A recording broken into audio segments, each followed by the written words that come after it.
கூலி கசப்பான உண்மையாக இருக்கலாம். 14ஆம் தேதி கூலி ரிலீஸ்னால அந்த படம் ரிலீஸ் ஆச்சுன்னா ஒரு தேட்டரும் சின்ன படங்களுக்கு கிடைக்காது. ஒட்டுமொத்த தேட்டரையும் கூலி படம் ஆக்கிரமிச்சிரும். இப்போ 5 தேட்டர் இருக்கு, 5 தேட்டரையும் அந்த படத்தை கொடுத்துட்டு மீதி தேட்டர்லாம் தூக்கிலம் போட்டுறாங்க, உயிரோட கொண்டுறாங்க. இந்த உலகத்தில் எல்லாருக்கும் வாழ்றதுக்கு தானே உலகம். இந்த தேட்டர்ல என்ன ஒருத்தர் மட்டும் உட்காரணும், வேற யாரும் உட்காரக்கூடாது அப்படின்னு ஒரு தேட்டரை ஒருத்தர் மட்டும் ஆக்கிரமம் பண்றது நியாயமா? அது ஜனநாயகமா? அது ஜனநாயக படுகொலை இல்லையா? நீ முதல் போட்டு இருக்கனா மத்தவங்க என்ன போடுறான்? தயாரிப்பாளர் சங்கத்துல பொறுப்புல இருக்கக்கூடிய ஆட்களே அதை செய்யறாங்க. 2 நாளைக்கு முன்னாடி ஒரு படத்தை கொண்டு வந்து வச்சுட்டு மால்ல இந்த படத்துக்கு கொடுக்காது, இந்த படத்துக்கு கொடுன்ற பேரை சொல்றதுக்கு எவ்வளவு நேரம் ஆகும்? எனக்கு எந்த பயம் கிடையாதுங்க, உங்களுக்கு எல்லாருக்கும் தெரியும்.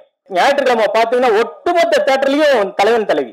அப்ப இங்க யாரும் வாழவே கூடாதுங்கிற மாதிரிதான் ஒரு சூழ்நிலை இருக்கு. நீ போடு 16 ஸ்கிரீன் மாயாஜால இருக்குன்னா ஒரு 2 ஸ்கிரீன் கொடு. 16 ஸ்கிரீன் இருக்கு, 2 மத்த படத்துக்கு கொடுக்க கூடாது. ஒரு வருஷம் கொடு. அது நைட்டு கொண்டு போய் கொடுக்கறது 10:30 மணிக்கு. ஞாயிற்றுக்கிழமை நைட்டு 10:30 மணிக்கு போய் படம் பார்த்துட்டு வீட்டுல போய் 2-3 மணிக்கு படுத்துட்டு காலைல ஆபீஸ் போக முடியுமா? ஸ்கூலுக்கு அனுப்ப முடியுமா? பிள்ளைங்கள டாப் உச்ச நட்சத்திரம் இருக்க நடிகர்கள் படத்துக்கு காத்திருந்து பார்ப்பாங்க. அதிகாலையில 9 மணிக்கு கொடுக்கறது. பிள்ளைங்களை ஸ்கூலுக்கு கொண்டு விட்டுக்கிட்டு இருப்பானா? இங்க வந்து இருக்கிற புதுமுக ஹீரோக்கள் படங்களை வந்து அதெல்லாம் 80 முடிஞ்சு போச்சு, 90 முடிஞ்சு போச்சு, 2000 அண்ணன் காலம்ல பொற்காலம். அது இப்போ தேட்டர்ல வந்து நம்ம ஃபிளக்ஸை ஓரமா வச்சுட்டு கல்யாண் ஜுவல்லரி ஃபிளக்ஸை அதிகமா வச்சிருக்காங்க. இது என்ன கேவலமான இதுவா இருக்கு பாருங்க. திரையரங்கம் எதுக்காக இருக்கு? திரைப்படங்கள் வர உங்க படத்துல உங்க தேட்டர்ல எந்த படம் ஓடுதுன்னு சொல்றது தானே உங்க இது இருக்கு. ஆனா அதுக்கே வந்து உங்க படத்துல ஓடுனா சின்னதா எங்க ஒரு மூலையில வச்சுவோம். எங்க பார்த்தாலும் நான் அந்த ப்ரொமோஷன் பண்றேன், இந்த ப்ரொமோஷன் பண்றேன், அத்தனை லட்சத்தை கூட இத்தனை லட்சத்தை கூட அங்க ப்ரொமோஷன் பண்ண கடைசியில தேட்டருக்கு டிக்கெட் எடுக்க எத்தனை பேர் வராங்கிறது? அப்ப யாருக்கிட்ட பணம் கொடுத்தா நம்ம படம் ப்ரொமோஷன் எதத்தின்னா பெத்தம் தெளியா அப்படிங்கிற நிலை அறியாத தயாரிப்பாளர்கள் இருக்கிறதால, அந்த மாதிரி சூழ்நிலை தயாரிப்பு இருக்கிறதால வரவட்டெல்லாம் வந்து உனக்கு 50,000 உனக்கு 50,000 உனக்கு 50,000 கொடுத்தா அவங்க விளம்பரத்தை பார்த்து யார் வராங்கன்னு தெரியாது. படம் பார்க்க வரும்போது 10 பேர் 5 பேர் 20 பேர் இருந்தா இந்த ப்ரொமோஷன்லாம் யாருக்கிட்ட இவங்க போய் ப்ரொமோஷன் பண்ணாங்கன்னு தெரியாது. இப்போ இதை சரி செய்ய வேண்டிய இடம் வந்து ஒரு இடம் இருக்கு, அது தயாரிப்பாளர்கள். அதே மாதிரி பத்திரிகை நண்பர்கள் உங்க கூட இருக்கிறது உண்மையான பத்திரிகையாளர்களா போலி பத்திரிகையாளர்களான்னு நீங்க தான் அடையாளம் காட்டணும். இதை பிஆர்ஓ சங்கமும் இயக்குனர் முதல்ல தயாரிப்பாளர் சங்கம், இயக்குனர் சங்கம், அதுக்கடுத்து பிஆர்ஓ சங்கம், இந்த 3 சங்கமும் உண்மையான பத்திரிகையாளர்களுக்கு இங்க வந்து அவங்களுடைய கௌரவம் பறிக்கப்படுது. இங்க வந்து படம் ரிலீஸ் பண்றதுல நான் மட்டும் இல்லைன்னு ஒட்டுமொத்த டைரக்டரும் பாதிக்கப்படுறாங்க. இப்போ கவர்மெண்ட் நடிச்சா முடியும் நினைக்க மாட்டேங்குது. அவங்களே இங்கே சினிமாவில் இருக்கும்போது அவங்களே பெரும்பான்மை. இப்போ அப்போ எப்படி சினிமா நினைப்பாங்க? இப்போ முன்னாடி வர தயாரிப்பாளர் லாபம் வருமானு கேட்ட தயாரிப்பாளர் இப்போ வர தயாரிப்பாளர் என்ன கேட்குறேன்னா, என் படத்தை ரிலீஸ் பண்ண முடியுமா? திரையரங்கம் எதுக்காக இருக்கு? திரைப்படங்கள் வர உங்க படத்துல உங்க தேட்டர்ல எந்த படம் ஓடுதுன்னு சொல்றது தானே உங்க இது இருக்கு. ஆனா அதுக்கே வந்து உங்க படத்துல ஓடுனா சின்னதா எங்க ஒரு மூலையில வச்சுவோம். அதுக்கு நம்ம பணம் கட்டணும். இப்போ எங்க படம் ரிலீஸ் பண்ணலாம் அப்படின்னு நினைக்கிறோம் சார், ட்ரெய்லர் போடலாம் அப்படின்னா 20 லட்ச ரூபா பணம் கொடுங்குறாங்க. அதாவது நம்ம படத்தை நம்ம படம் ஓடும்போதே நம்ம தயாரிப்பாளர் எடுத்த படம் ஓடும்போதே போடுறதுக்கு நான் 20 லட்ச ரூபா படம் கொடுக்கணும். அப்போ இன்னும் புற்றுச்சல் மாதிரி உங்க படத்தை ப்ரொமோஷன் பண்றேன் நான், இது எனக்கு இவ்வளோ கொடுன்னா எடுத்த படத்தை விட ப்ரொமோஷன்ங்கிற பேர்ல பல பேர் கொள்ளையடிக்க வந்துட்டாங்க. அப்போ யாருக்கிட்ட பணம் கொடுத்தா நம்ம படம் ப்ரொமோஷன் எதத்தின்னா பெத்தம் தெளியா அப்படிங்கிற நிலை அறியாத தயாரிப்பாளர்கள் இருக்கிறதால, அந்த மாதிரி சூழ்நிலை தயாரிப்பு இருக்கிறதால வரவட்டெல்லாம் வந்து உனக்கு 50,000 உனக்கு 50,000 உனக்கு 50,000 கொடுத்தா அவங்க விளம்பரத்தை பார்த்து யார் வராங்கன்னு தெரியாது. படம் பார்க்க வரும்போது 10 பேர் 5 பேர் 20 பேர் இருந்தா இந்த ப்ரொமோஷன்லாம் யாருக்கிட்ட இவங்க போய் ப்ரொமோஷன் பண்ணாங்கன்னு தெரியாது. இப்போ இதை சரி செய்ய வேண்டிய இடம் வந்து ஒரு இடம் இருக்கு, அது தயாரிப்பாளர்கள். இப்போ டிமாண்ட் இருக்கு, சப்ளை இருக்கு. சப்ளை 1000 திரைப்படங்கள் இருக்கு, இங்க 5 கோடி பேர் படம் பார்க்க தயாரா இருக்காங்க. இதை சரி பண்ணக்கூடிய இடம் என்ன? எப்படி படம் பார்க்கறது? இந்த 1000 திரைப்படங்களை பணமே கொடுக்காம என் படத்தை போடுன்னு சொல்ற நிலையில இருந்தா கூட, ப்ரொடியூசர் இருந்தா கூட அதை பார்க்க இன்னைக்கு ஓடிடி வராங்களான்னா இன்னும் அவங்களுக்கு போய் உருவணும். நீங்க சார் என் படத்தை பாருங்க, படத்தை பார்த்து ஃப்ரீயா போடுங்க, பணமே கொடுக்க வேண்டாம், உங்க ஓடிடிலையாவது போடுங்க. அதுக்கு அவன் சொல்றான் பார்த்துட்டு போடுறோம். எப்படின்னா பசி எடுக்கும்போது எல்லாத்தையும் நம்ம வந்து ஒரே ஒரு மீன், நாங்கள் வந்து அசிஸ்டன்ட் டைரக்டர் இருக்கும்போது ஒரு மீன் துண்டு வைப்பான் சாப்பாட்டில், அது ஃப்ரீயாக வச்சுருவான். அந்த மீன் துண்டை பார்த்துட்டே சாப்பிடுவோம் நாங்கள். ஏன்னா அது சாப்பிட்டுட்டு அப்புறம் சாப்பிட முடியாது, சாப்பாடு இதுவாக இருக்காது. அப்போ ஒரு சின்ன பீஸ் எடுத்து அந்த முள்ளை கூட நிறைய தடவை திருப்பி திருப்பி நக்கிக்கிட்டு இருக்குது அங்கே அசிஸ்டன்ட் டைரக்டராக இருக்கும்போது. அவன் டைரக்டர் ஆகிட்டோம் வந்து சின்ன ஒரு கல்யாணத்துக்கு போனோம், 60 வகை சாப்பாடோடு இருக்குன்னா சும்மா ஒன்று ஒன்றா எடுத்து அப்படி சாப்பிட்டுட்டு தள்ளி விட்டுட்டோம். அப்போது ஓவர் சப்ளை இங்கே வந்து குப்பைக்கு போயிடுது. அப்போ இங்கே வந்து படம் இல்லாத போது நம்ம படத்தை போட்டு ஓட்டிகிட்டு இருந்த காசுமா படம் கொடுங்க, நம்ம படத்துக்கு படம் கொடுத்து பணம் வாங்கி பணம் கொடுத்து நம்ம படத்தை வாங்கி அவங்களே போஸ்டர் ஒட்டி அவங்களே வியாபாரம் பண்ணி நம்ம படம் கொடுத்த காலம் ஒரு காலம். அப்போது டிமாண்ட் இருந்தது, சப்ளை கம்மியாக இருந்தது. இப்போது நம்மளே படத்தை கொடுத்துடணும், ஃப்ரீயாக கொடுத்துடணும். இதை வந்து ப்ரொமோஷன் பண்ண பணம் கொடுத்துடணும், நம்மளே வந்து ஃபோட்டோ கார்டு கொடுக்கணும், நம்மளே ஃப்ளெக்ஸ் கொடுக்கணும், அதை ஒட்டுறதுக்கு நம்மளே காசு கொடுக்கணும். அதை ஒட்டினாலும் இல்லைன்னு பார்க்க நம்ம ஆளை வைக்கணும். ஆனால் அங்கே போய் பார்த்தா ஃப்ளெக்ஸ் இல்லை. ஏன்னா அவர் சொல்லுவார், இல்லை சார் 10 படம் வருது, உங்கள் படத்தை எங்கே வைக்கணும்னு தெரில, இப்படிங்கிற நிலைமை இருக்குது. இது சரி, அவர் சொன்னது நாங்கள் வந்து அவர் என் மேலே இருக்க அன்பில் இல்லை என் மேலே இருக்க நம்பிக்கையில் அது சொன்னார். நிச்சயமாக நான் அதை பண்ணுவேன், அது பண்ணுவேன். ஆனால் இதை யார் பண்ணணும்னா தயாரிப்பாளர் சங்கங்கள் தான் பண்ணணும். அவங்க தான் இது சரி பண்ணணும். அவங்க சரி பண்ணுறது மூலமாக தான் இன்றைக்கி ஏறக்குறைய இங்கே வந்து 200 டைரக்டர்ஸ் உட்காந்துருக்காங்க. இவங்க எல்லாம் விஜயசேகர் மாதிரியே வந்து போராடிட்டே இருக்காங்க, கடந்த 10-15 வருஷம் போராடிட்டே இருக்காங்க. அவங்கள்ட்ட தயாரிப்பாளராக வராங்க. ஆனால் தயாரிப்பாளருக்கு ஒரு கேரண்டி எம்மால் கொடுக்க முடியுமா? இப்போ முன்னாடி வர தயாரிப்பாளர் லாபம் வருமானு கேட்ட தயாரிப்பாளர் இப்போ வர தயாரிப்பாளர் என்ன கேட்குறேன்னா, என் படத்தை ரிலீஸ் பண்ண முடியுமா? இதுதான் உண்மை. அப்போ ரிலீஸ் ஆகுது பண்ண முடிஞ்சா போதுங்கிறாங்க தயாரிப்பாளர். ஆனால் அது கூட இன்னைக்கு பண்ண முடியாமல் சூழ்நிலை தமிழ் இண்டஸ்ட்ரி இருக்குது. அதுதான் அதனுடைய கோபத்தோட வெளிப்பாடு தான் விஜயசேகரனோட அந்த வேதனையான வார்த்தைகள். அதை நிச்சயமாக அதையெல்லாம் சரி பண்ணணும் தான் நான் நினைக்கிறோம். தயாரிப்பாளர் சங்கங்கள் ஒன்றிணைந்து, தொழிலாளர்கள் ஒன்றிணைந்து, நடிகர்கள் ஒன்றிணைந்து ஒரு அமைப்பாக இருந்து நம்ம விலை நம்ம நான் வாழ்ந்தா போதும்னு வந்து இப்போ மேலே வந்தோடனே கொஞ்சமே நினைக்கிறேன். நான் வாழ்ந்தா போதும் அப்படி இல்லை. எம்ஜிஆர் ஒரு சொன்ன உதாரணத்தை நான் சொல்ல விரும்புகிறேன். எம்ஜிஆர் படம் ஓடும்போது அவர் சொன்னாராம், நம்ம கடை கலெக்ஷன் ஆகிடுச்சா? ஆயிடுச்சுங்க. இல்லை அந்த டிக்கெட் இது வச்சா, கேன்டீனில் நல்லா வியாபாரம் வச்சா, பார்க்கிங்கில் டிக்கெட் இது வச்சா, பார்க்கிங் பண்ணானா, போஸ்ட் ஓட்டணும் வச்சா. அப்போது தன் திரைப்படங்களை விநியோகஸ்தர்கள், திரையரங்க உரிமையாளர்கள், திரையரங்கத்தில் இருக்க கேன்டீனு, திரையரங்கத்தில் இருக்க வந்து பார்க்கிங், ஒரு சைக்கிள் பார்க்கிங் வச்சணும், போஸ்ட் ஓட்டணும், இவன் எல்லாம் கூட நல்லா இருக்கணும். அப்போது அடுத்த படத்தை வந்து நான் இவ்வளோ சம்பளம் ஏற்றலான்னு சொல்லும்போது, வேண்டாம் எனக்கு இவ்வளோ இருந்தால் போதும், அந்த லாபம் வந்து சரிசீரமாக எல்லாரையும் கொண்டு சென்றடையணும் அப்படின்னு நினச்ச எம்ஜிஆர். அதனால தான் மறைந்தும் வாழ்ந்துக்கிட்டு இருக்கார் எம்ஜிஆர். இன்னைக்கு போன படம் 100 கோடி கலெக்ஷனா, என் சம்பளம் 100 கோடி அப்படின்னு ஆயிடுச்சுன்னா, அந்த படம் மாதிரி வெற்றி அடைஞ்சாதான் இந்த படம் 100 கோடி கலெக்ட் பண்ணும். ஒரு பிரம்மாண்டமான வெற்றி அடையும் போது அந்த படம் 100 கோடி கலெக்ட் பண்ணுது, கரெக்டு. அடுத்த படத்தோட பட்ஜெட்டை நீ 100 கோடி வச்சுட்டீங்கன்னா அந்த படம் மாதிரி இந்த படம் ஓடுவான். அது அப்படி எப்படி ஓட முடியும்? அப்போ கதை கேட்க வரும்போது இன்னைக்கு வந்து ஒரு கதை கேட்க சொல்ல வரும்போது நடிகர்கள் என்ன சொல்றாங்கன்னா, சார் பட்ஜெட் 100 கோடியில் சொல்லுங்கிறார். கதை சொல்றதுக்கு வரவா, நான் பட்ஜெட்ல 100 கோடி சொல்ல வர்றதா? என்னன்னா இவரோட காம்படிஷனா இவர் நினைக்கிற ஆள் வந்து 100 கோடியில் இருக்காரு அவரு. அப்போ நான் வந்து அவரை மாதிரி என்னோட படம் வேணும். முதல்ல கதையை கேட்போம், அந்த கதைக்கு 100 கோடி செலவு பண்ணா பரவாயில்ல, அது உங்க இஷ்டம். அது மாதிரி இந்த கதைகள் இருந்தால் பரவாயில்ல. ஆனா கதை சொல்ல வரும்போது 100 கோடியில் கதை சொல்லுங்கன்னு சொல்ற மாதிரி இருந்தா அது சரியா வராது. அதை சம்பந்தப்பட்ட அனைவரும் நாங்கள் முதல்ல எங்களது வந்து கூக்குரலாக இருந்தது, புலம்பலாக இருந்தது. அப்புறம் நாங்களே அதை செய்கிற மாதிரி இன்ஸ்ட்ரக்ஷனாக மாறக்கூடிய ஒரு கட்டாயம் வந்துடும். இப்போது நாங்கள் தான் தயாரிப்பாளர்கள் கூட்டு வரோம். இங்கே இருக்கிற அசிஸ்டன்ட் டைரக்டரும் மேனேஜரும் தான் இன்றைக்கி இண்டஸ்ட்ரியை காப்பாற்றிட்டு இருக்காங்க. மற்ற பேரால் இன்னைக்கு வந்து ஏறக்குறைய 250 திரைப்படங்கள் இன்றைக்கி தயாரிக்கப்படுது. இதில் 10 திரைப்படங்கள்லேருந்து 20 திரைப்படங்கள் வந்து பெரிய நடிகர்கள், அவங்க வந்து கார்பரேட் கம்பெனியோ இல்லை அவங்கள சொந்தம் பண்ணிக்கிறாங்க. மீதி இருக்கிற 225 திரைப்படங்களை உருவாக்குபவர்கள் இங்கே இருக்கிற உதவி இயக்குநர்களும் மேனேஜரும் தான். இவங்க தான் ஊராக போய் தேடி அவங்கள கரெக்ட் பண்ணி ஏமாற்றி பொய் சொல்லி கொண்டு வராங்க. ஏமாற்ற அவங்களை நாசமாக்குறதுக்காக பொய் சொல்லலை, எப்படியாவது கொண்டு வந்துடலாமே. இவனுக்கு ஒரு நம்பிக்கை இருந்த படம் வந்து இப்போ போகி இருக்கு, போகி மாதிரி ஓடினா கூட போதும்னு நினைக்கிற மாதிரி இருக்கு. அப்போ அது மாதிரி அவங்கள சரி பண்ணி கொண்டு வராங்க. அப்போ இவங்க தான் இன்னைக்கு இண்டஸ்ட்ரி, இவங்களை நம்பி தான் இன்னைக்கு பெப்சியே இருக்கு.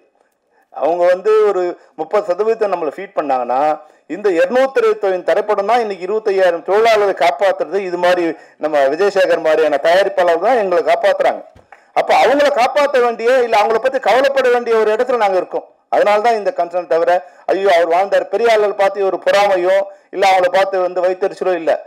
கீழே இருக்கிறவங்களுக்கு நல்ல படம் எடுத்தால் கூட அவங்களால காப்பாற்ற பண்ண முடியலையே அப்படிங்கிற ஒரு வேதனையில் எங்களுடைய கூக்குரலாகவும் எங்களுடைய புலம்பலாகவும் எங்களுடைய வேதனையாகவும் இதை நாங்கள் சொல்லவே சொல்ல விரும்பணும். பத்திரிகையாளர்களுக்கு சம்பந்தப்பட்டவங்க தயாரிப்பாளர்களோ அரசோ இல்லை சம்மந்தப்பட்ட வேற யாரோ அவங்க எல்லாம் இருந்து அதை சரி பண்ண வேண்டியது இந்த போகி திரைப்படத்தின் மூலம் நான் சொல்ல விரும்புகிறேன். போகி திரைப்படம் வழக்கமாக எங்கள் மெம்பர்களுக்கு அதை இப்போ ஷோவாக தான் ரிலீஸ் பண்ணுவோம். ஆனால் ஏற்கனவே அது வெற்றி படமாக இருக்கிறதால அது வெற்றி விழாவே இது வச்சுக்கலான்னு நான் விஜயசேகர்கிட்ட சொன்னேன். என்ன படம் 3 நாள் வரைக்கும் ஃபுல்லாக போகுதுங்கிற அளவுக்கு அதுவே ஒரு வெற்றி தான். முன்னாடி 100 நாள் ஓடினாதான் எங்களுக்கு வெற்றி. ஆனால் இன்னைக்கு படம் 3 நாள் படம் ரிலீஸ் ஆனால் ஒரு வெற்றி, படம் 2வது நாள் ஷோ இருந்தால் மிகப்பெரிய வெற்றி, 3 நாள் வெள்ளி சனி ஞாயிறு தாண்டிடுச்சுன்னா அது மிக மிக பிரம்மாண்டமான வெற்றி. அப்போ இந்த வகையில் போகி திரைப்படம் பிரம்மாண்டமான வெற்றி அடைந்திருக்கு தான் சொல்லணும். 3வது நாளை தொடர்ந்து 4வது நாளும் திரையரங்கில் அந்த படம் ஓடிக்கிட்டு இருக்கு. அந்த வெற்றியை அளித்த ரசிகர்களுக்கும் அதுக்கு உதவியாக இருந்த பத்திரிகையாளருக்கும் இந்த நேரத்தில் நன்றியை தெரிவித்துக் கொண்டு பிச்சைமணி அவர்களுக்கும் இது போல நிறைய படங்கள் இருக்கு, நீங்க ஒரு தடவை பார்த்து அந்த படங்கள் திரையரங்கு வரத்துக்கு நீங்க உதவி செய்ய வேண்டும். நீங்க நல்லா இருந்தாதான் இது மாதிரியான திரைப்படம், ஏன்னா நீங்க படம் பார்த்து அந்த படத்தை ரிலீஸ் பண்ணிருக்கீங்க. அந்த வகையில உங்களுக்கு நன்றி. உங்களை போன்ற பிச்சைமணி மாதிரி இதில் நிறைய பேர் இருப்பாங்க. எப்படி ஒரு நல்ல திரைப்படத்துக்கு நீங்க கண்டுபிடித்தீங்களோ அது மாதிரி உங்களை மாதிரி இருக்கிற டிஸ்ட்ரிபியூட்டர்ஸ் கூட எங்க யூனியனுக்கு நீங்க இன்ட்ரடியூஸ் பண்ணீங்கன்னா அவங்களுக்கு இது மாதிரி 100 படங்கள் எங்க கிட்ட இருக்கு. போகி மாதிரி வெளியே வர சிரமப்படுற மிக நல்ல திரைப்படங்கள் 100 படங்கள் இருக்கு. அந்த திரைப்படங்களும் வெளியே வரத்துக்கு நீங்க உதவி பண்ணணும்னு கூறிக்கொண்டு இந்த நேரத்தில் இங்கு வந்திருக்க உங்கள் அனைவருக்கும் எங்களுடைய நன்றியை தெரிவித்துக் கொண்டு விடைபெறுகிறேன். நன்றி, வணக்கம். நன்றி கேப்டன். அனைத்து நட்பு சொந்தங்களுக்கும் நன்றி நன்றி நன்றி. குரு போட்டோவா கேப்டன்? ஒரே ஒரு குரு போட்டோ. ஒரு தியேட்டர்ல 3 படம் 2 படம் வைக்கிறதுக்கு தான் அந்த பிளக்ஸ் வைக்கிறதுக்கு தான் இடம் இருக்குண்ணே. 11 படம் ரிலீஸ் ஆகுது. அப்போ 11 படத்துடைய பிளக்ஸ் போகுது, 11 படத்துடைய போஸ்டர் போகுது, அதுக்கான ப்ளோக் போகுது, எல்லா மெட்டீரியலும் ப்ரொடியூசர்ஸ் கொடுக்குறோம் நம்ம. நான் உதாரணத்துக்கு நான் பாடியில ஒரு தியேட்டர் போகுதுன்னா நம்ம படம் தியேட்டர்ல இருக்கு, பெரிய கிரவுட் இருக்கு. 2 படம் தியேட்டர்லயே இல்ல, ஷோ பிரேக். அந்த படத்துக்கு பிளெக்ஸ் இருக்கு, நம்ம படத்துக்கு பிளெக்ஸ் இல்ல. நான் மாயாஜல்ல படம் பார்த்துட்டு ஃபுல் கிரௌடு, அதுல பார்த்துட்டு நைட்டு 12:45 நான் பாடி போய் அந்த ஃப்ரெண்டு ஒருத்தர் ஃபோன் பண்றாரு, இங்க கிரௌடா இருக்கு கொஞ்சம் வாங்க அப்படின்ட்டு. போனா நம்ம படத்து ஃபிளெக்ஸ் எதுவுமே இல்லை. நான் தியேட்டருக்காரவங்க கிட்ட கேட்கறேன், ஏங்க என் படத்து ஃபிளெக்ஸ் வரல, இவ்வளவு கிரௌட் இருக்கு அப்படின்னு சொல்றேன். அந்த படங்கள்ல போகுதா ஸ்கிரீன்ல இப்போ போகுதானா? சார் இங்க இருக்க கிரௌட் எல்லாம் உங்க படத்துக்கு வந்தது, இதே அளவு கிரௌடு நேத்து வந்துச்சு சார் அப்படின்னு. அப்ப இந்த ஃபிளெக்ஸ் வச்சிருந்தா இன்னும் இந்த படம் இந்த தியேட்டர்ல இருக்குங்கிற ஒரு குறைஞ்சபட்ச ஒரு ஞாபகமாவது மக்களுக்கு வரும், தியேட்டருக்கு வர்றதுக்கு அது இயல்பா இருக்குமே. அப்படிங்கும்போது சார் இங்க நீங்க பாத்தீங்க 3 ஃபிளெக்ஸ் தான் வைக்க முடியும், 11 ஃபிளெக்ஸ் இங்க கிடக்கு, நான் எந்த ஃபிளெக்ஸ் வைக்கிறது அப்படிங்கிற ஒரு அந்த மாதிரி ஒரு சூழ்நிலை இருக்குன்னு. அதே மாதிரி நம்ம கியூபுக்கு பணம் கட்டுறதெல்லாம் பாத்தீங்கன்னா எல்லாரும் பணம் கட்டிடுறோம். ஆனா எல்லாருக்கும் ஒரு ஷோ கிடைக்குது. தியேட்டர் பிடிக்கிறதுல அவ்வளோ காம்படிஷன் இருக்கு. இதனால தயாரிப்பாளர்கள் மிகப்பெரிய கஷ்டத்தை சந்திக்கிறாங்க. ஒரு வரமுறை இல்லாம இருக்குன்னு. ஒரு குறைஞ்சபட்சம் ஒரு 20 நாளைக்கு முன்னாடியாவது ஒரு ரிலீஸ் தேதி அறிவிக்கணும். அப்பதான் ஓகே இந்த படம் எல்லாம் வருது, நம்ம அடுத்து தள்ளி வரலான் இருக்கும். ரிலீஸ் தேதி எல்லாரும் 1 மாசத்துக்கு முன்னாடி அறிவிச்சு நம்ம மிகப்பெரிய ஒரு விளம்பரத்தை செஞ்சு மக்கள்கிட்ட கொண்டு போய் சேர்க்கும் போது பாத்தீங்கன்னா ரிலீஸ்க்கு 2 நாளைக்கு முன்னாடி ஒரு 2 படத்தை கொண்டாந்து புகுத்துறாங்க. ஸோ இது மாதிரியான ஒரு செயல் ஒட்டுமொத்த இண்டஸ்ட்ரியை அழிச்சிரும். இந்த தயாரிப்பாளர்கள் நல்லா இருந்தா மட்டும்தான் நம் இயக்குநர்கள் நல்லா இருக்க முடியும். தயாரிப்பாளர்களும் இயக்குநர்களும் நல்லா இருந்தா தான் ஒட்டுமொத்த துறையுமே நல்லா இருக்க முடியும். அதனால இது எல்லாத்துக்கும் ஒரு கட்டுப்பாடு வேணும்னு. அதே மாதிரி ஒரு தியேட்டர்ல ஒரு படம் ஹிட் ஆச்சு, அது கலெக்ஷன் ஆகுதுன்னா முதல்ல 5 தியேட்டர் இருக்குன்னா 3 தியேட்டர் கொடுத்துருவாங்க, 2 தியேட்டரை மத்த படங்களுக்கு எல்லாம் கொஞ்சம் பிரிச்சு கொடுப்பாங்க. இப்ப 5 தியேட்டர் இருக்கு, 5 தியேட்டரே அந்த படத்தை கொடுத்துட்டு மீதி தியேட்டர்லாம் தூக்கிலம் போட்டுறாங்க, உயிரோட கொண்டுறாங்க. இந்த உலகத்துல எல்லாருக்கும் வாழ்றதுக்கு தானே உலகம். இந்த தியேட்டர்ல என்ன ஒருத்தர் மட்டும் உட்காரணும், வேற யாரும் உட்காரக்கூடாது அப்படின்னு ஒரு தியேட்டரை ஒருத்தர் மட்டும் ஆக்கிரமம் பண்றது நியாயமா? அது ஜனநாயகமா? ஒட்டுமொத்த திரையரங்கும் ஒருத்தனை ஆக்கிரமம் பண்ணா அது ஜனநாயக படுகொலை இல்லையா? நீ முதல் போட்டு இருக்கனா நீ மத்தவங்க என்ன போடுறான்? தயாரிப்பாளர் சங்கத்துல பொறுப்புல இருக்கக்கூடிய ஆட்களே இதை செய்யறாங்க. 2 நாளைக்கு முன்னாடி ஒரு படத்தை கொண்டு வந்து வச்சுட்டு மால்ல இந்த படத்துக்கு கொடுக்காது, இந்த படத்துக்கு கொடுன்ற பேரை சொல்றதுக்கு எவ்வளவு நேரம் ஆகும்? சூழ்நிலை வரும் நிச்சயமா. எனக்கு எந்த பயம் கிடையாதுங்க, உங்களுக்கு எல்லாருக்கும் தெரியும். சினிமா துறையில இருக்கக்கூடிய தயாரிப்பாளர் அத்தனை பேருக்கும் தெரியும். எந்த நேரத்துல எப்போ எப்படி தோல் உரிக்கணுங்கிறத நிச்சயமா செய்வேன். அமைதியா இருக்குன்னு மட்டும் நினைச்சுக்காதீங்க.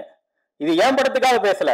அதே மாதிரி பத்திரிகை நண்பர்கள் உங்க கூட இருக்கிறது உண்மையான பத்திரிகையாளர்களா போலி பத்திரிகையாளர்களான்னு நீங்க தான் அடையாளம் காட்டணும். இத பிஆர்ஓ சங்கமும் இயக்குனர் முதல்ல தயாரிப்பாளர் சங்கம், இயக்குனர் சங்கம், அதுக்கடுத்து பிஆர்ஓ சங்கம், இந்த 3 சங்கமும் உண்மையான பத்திரிகையாளர்களுக்கு இங்க இங்க வந்து அவங்களுடைய கௌரவம் பறிக்கப்படுது, அவங்களுடைய அங்கீகாரம் பறிக்கப்படுது. போலியான பத்திரிகையாளர், போலியான ஊடக யூடியூப்பாளர், இவங்க வந்து நல்ல படத்தையும் காசு வாங்கிட்டு தவறா எழுதுறாங்க. இது ஏன் படத்தை மட்டும் இல்ல, இன்னும் சில படங்களையும் நிறைய நான் காரணம் காட்ட முடியும். இது வந்து ஒரு முதல் போடுறவங்களுக்கு தான் அதோட வழி தெரியும். அதனால தயவு செய்து நீங்க வந்து இந்த சமுதாயத்துல ஊடகத்துல நீங்க பதிவு பண்ணும்போது நல்ல பத்திரிகையாளர்கள், நேர்மையான பத்திரிகையாளர்கள், நேர்மையான யூடியூபர்கள் அவங்கெல்லாம் நாங்க வரவேற்கிறோம், போட்டுறோம். ஆனா அவங்க சாயல்லையே அதே மாதிரி எல்லாத்துலயும் ஒரு போலி இருக்கும்.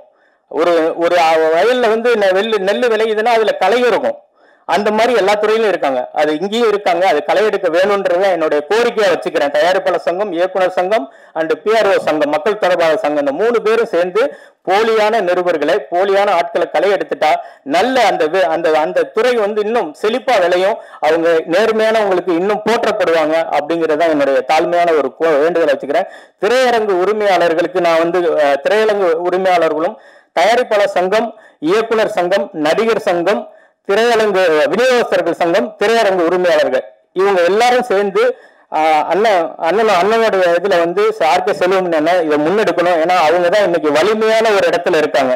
பெப்சிங்கிற ஒரு அமைப்பா இருக்கட்டும், இயக்குனர் சங்கத்துல ஒரு பொறுப்பா இருக்கட்டும், எல்லாத்துலயும் ரொம்ப ரொம்ப தெளிவா இந்த துறையை எப்படி வழி நடத்தணும், எங்க எப்படி பண்ணணும், காய் நகர்த்தணுங்கிறது ரொம்ப தெளிவா பண்ணிக்கிட்டு இருக்காங்க அண்ணா. அதனாலதான் இந்த மேடையை நான் பயன்படுத்திக்கிறேன். அண்ணன் இங்க வந்து படம் ரிலீஸ் பண்றதுல நான் மட்டும் இல்லைன்னு ஒட்டுமொத்த டைரக்டரும் பாதிக்கப்படுறாங்க. ஒவ்வொருத்தரும் பல வருஷம் போராடி ஒரு படத்தை தயாரிக்க, ஒரு படத்தை ஒரு ப்ரொடியூசரை கூப்பிட்டு வந்து படம் எடுக்கிறாங்க. அப்படி படம் எடுத்து தியேட்டருக்கு கொண்டு போகும்போது அங்க ஒரு காம்ப்ளெக்ஸ், இன்னைக்கு நீங்க ஞாயிற்றுக்கிழமை பாத்தீங்கன்னா ஒட்டுமொத்த தியேட்டர்லயும் தலைவன் தலைவி. அப்ப இங்க யாரும் வாழவே கூடாதுங்கிற மாதிரிதான் ஒரு சூழ்நிலை இருக்கு. நீ போடு 16 ஸ்கிரீன் மாயஜாலில் இருக்குன்னா ஒரு 2 ஸ்கிரீன் கொடு. 16 ஸ்கிரீன் இருக்கு, 2 மத்த படத்துக்கு கொடுக்க கூடாது, ஒரு வருஷம் கொடு. அது நைட்டு கொண்டு போய் கொடுக்கறது 10:30 மணிக்கு ஞாயிற்றுக்கிழமை நைட்டு 10:30 மணிக்கு போய் படம் பார்த்துட்டு வீட்டுல போய் 2-3 மணிக்கு படுத்துட்டு காலைல ஆபீஸ் போக முடியுமா, ஸ்கூலுக்கு அனுப்ப முடியுமா பிள்ளைங்கள?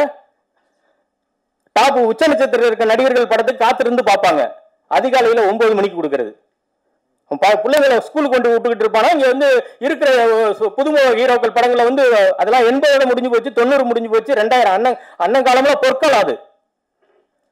இன்னைக்கு அன்னைக்கெல்லாம் ஸ்கூலுக்கு பிள்ளைங்களை வந்து பைக்கெட்டை எடுத்து கொடுத்து போங்கடான்னு அனுப்பிச்சு விட்டுருவாங்க. இன்னைக்கு அதுக்கு ஒரு வேலையை எடுத்து கொண்டு போய் ஸ்கூல்ல விட்டுட்டு வர வேண்டியது இருக்கு. அதுல ஒரு 2 மணி நேரம் போகுது. அந்த நேரத்தில் நீ ஷோ கொடுக்குற, அந்த நேரத்தில் ஒரு ரஜினி சார் படத்து கொடு, விஜய் சார் படத்து கொடு, அஜித் சார் படத்து கொடு, இல்ல அதுக்கு கீழே இருக்க எத்தனை ஹீரோ இருக்காங்க அவங்க படத்து கொடு. புதுமுக ஹீரோக்களுக்கும் புதுமுக டைரக்டர்களுக்கும் ஏன் அப்படி வஞ்சகம் பண்றீங்க? ஜனநாயகங்கிறது எல்லாத்துக்குள்ள தானே. திரையரங்கு உரிமையாளர்கிட்ட தாழ்மையா ஒரு கோரிக்கை வச்சுக்கிறோம். நாங்க இங்க வந்து பிளெக்ஸ் எங்களுக்கு ஓசியா கிடைக்கல, போஸ்டர் ஓசியா கிடைக்கல, புலோப் ஓசியா கிடைக்கல, எல்லா மெட்டீரியலும் உங்களுக்கு கொடுக்குறோம். நீங்க தப்பு செய்யறீங்கன்னு சொல்ல, உங்க நிர்வாகத்துல இருக்கிறவங்களை கண்காணிக்க முடியாது எங்களால. நானும் என் நண்பர்களும் 2 தியேட்டருக்கு போறோம், 3 தியேட்டருக்கு போறோம். ஏன் பிளெக்ஸ் வைக்கல, ஏன் போஸ்ட் ஓட்டல, ஏன் ஸ்டாண்டிஸ் கொடுத்தனே, ஏன் வைக்கலன்னு நான் கேட்க முடியுது. ஒட்டுமொத்த 100 தியேட்டர்ல ரிலீஸ் ஆகுதுன்னா 100 தியேட்டருக்கு எப்படி போக முடியும்? அப்ப அந்த நிர்வாகம் கொடுத்த மெட்டீரியல்ல நம்ம கிட்ட இருக்க வேலையாட்கள் கரெக்டா அந்த படத்தை கொண்டு போய் சேர்த்திருக்காங்களா? ஏன்னா நீங்க கொடுத்த மெட்டீரியல் ஒட்டினா தான் மக்கள் பார்வைக்கு அது வரும். மக்கள் இந்த படம் தியேட்டர்ல இருக்கு நம்ம போய் பார்க்கணுங்கிற எண்ணம் வரும். அப்படி ஒரு அடையாளமே இல்லை அப்படின்னா எப்படி மக்கள் தியேட்டருக்கு வருவாங்க? அதனால அண்ணன் வந்து அண்ணனுடைய இந்த காலகட்டங்கள்ல இந்த விஷயத்துக்காவது பட ரிலீஸ் ரெகுலேஷன்ல இந்த மெட்டீரியல் தியேட்டர் ஒதுக்குறதுல அண்ணன் வந்து ஒரு எங்களுக்கு அண்ணனுடைய இதுல நாங்க வந்து நீண்ட நெடுக்காலம் சினிமாவில் இருக்கிறதுனால பெரிய அனுபவம் பிஜி பிச்சைமணியனுக்கு இருக்கிறதுனால எஸ்டி சுரேஷ்குமார் கூட இருந்ததுனால இந்த காம்படிஷன்ல அடிச்சு ஒரு பெரிய லெவல்ல நல்ல டைம் எல்லாமே எங்களுக்கு ஷோ டைம் எல்லாமே நல்ல டைம் கிடைச்சதுக்கு அப்புறம் சில பேர் வந்து நைட் ஷோவா மாத்தி விட்டோம், அதுவும் எங்களுக்கு தெரியும். ஸோ எத்தனை பேருக்கு இந்த சப்போர்ட் கிடைக்கும்? ஒரு பிச்சைமணி அண்ணன் மாதிரி ஒரு எஸ்டி சுரேஷ்குமார் சப்போர்ட் எத்தனை டைரக்டர் கிடைக்கும், எத்தனை ப்ரொடியூசர் கிடைக்கும்? எங்க பார்த்தாலும் நான் அந்த ப்ரொமோஷன் பண்றேன், இந்த ப்ரொமோஷன் பண்றேன், அத்தனை லட்சத்தை கூட இத்தனை லட்சத்தை கூட அங்க ப்ரொமோஷன் பண்ண கடைசியில் தியேட்டருக்கு டிக்கெட் எடுக்க எத்தனை பேர் வராங்கிறது.